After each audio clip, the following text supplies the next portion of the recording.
Can you believe it? Today is the 100th episode of the Social Media for Mompreneurs podcast.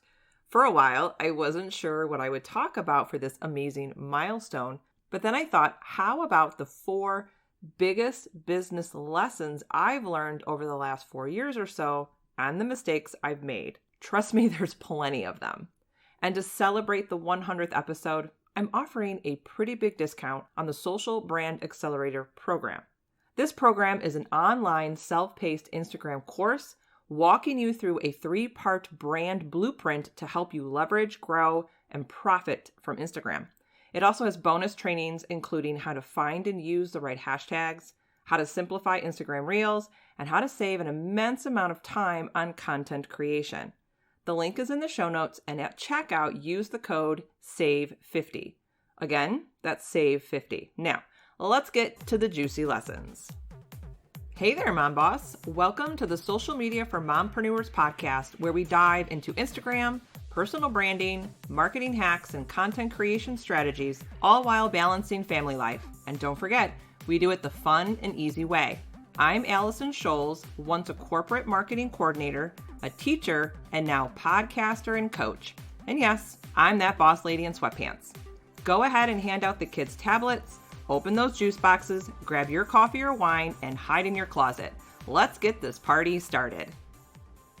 As I sit here and reflect on my business and my journey for the last 4 years or so, I think it's really important to point out that it hasn't been easy.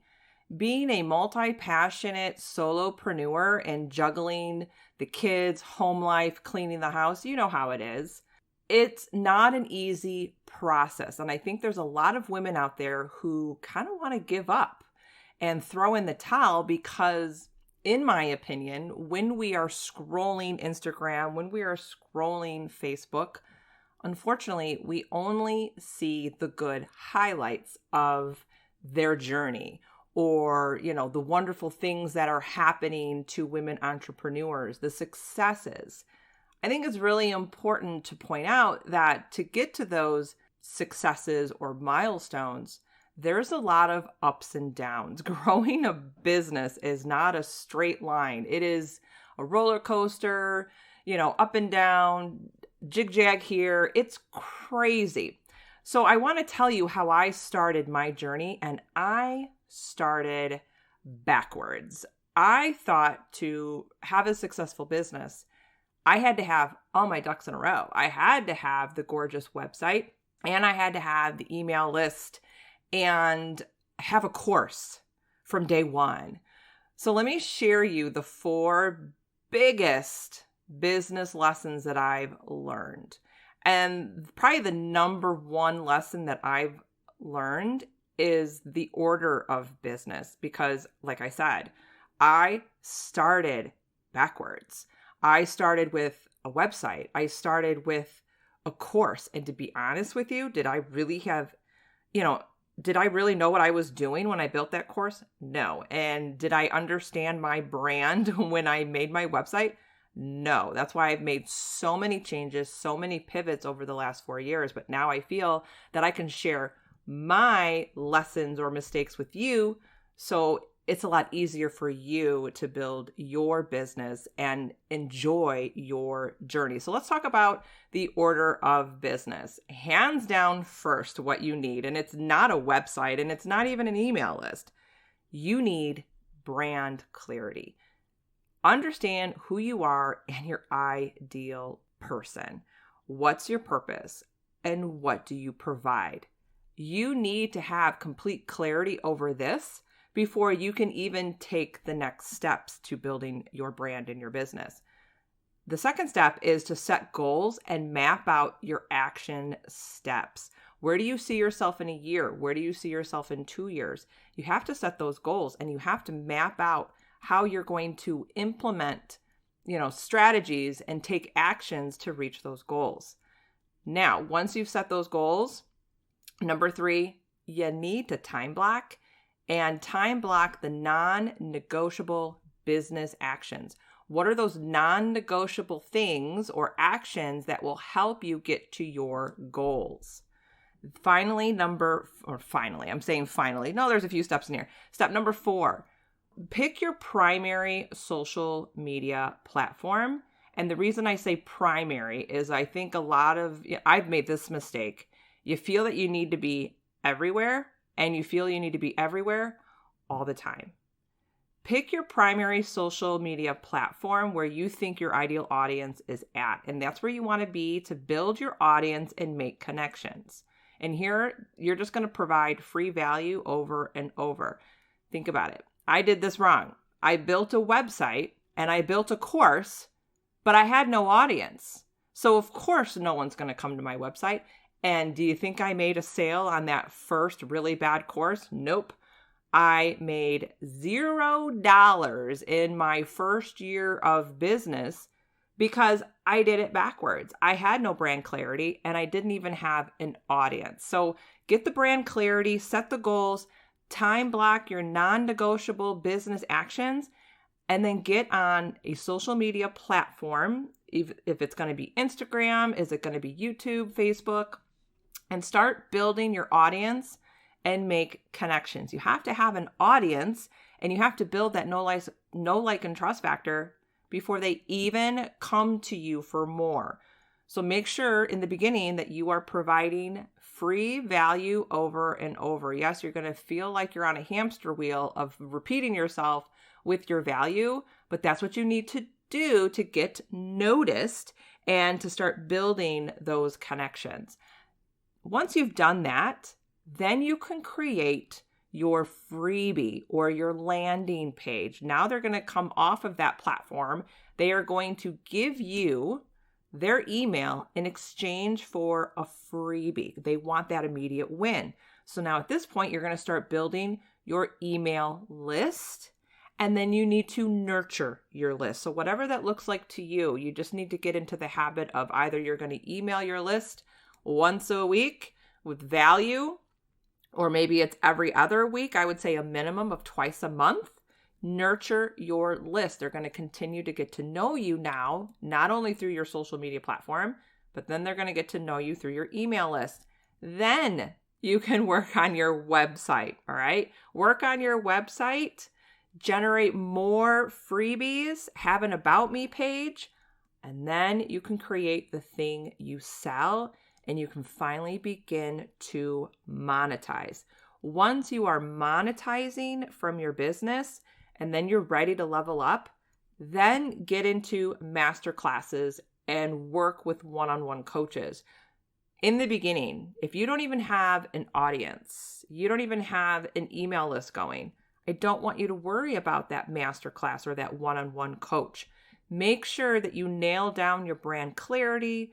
You have goals, you are time blocking, you have an audience, you have your freebie, you're nurturing your email list, you have at least a good website going, a few pages on your website, and then you've created the thing that you sell.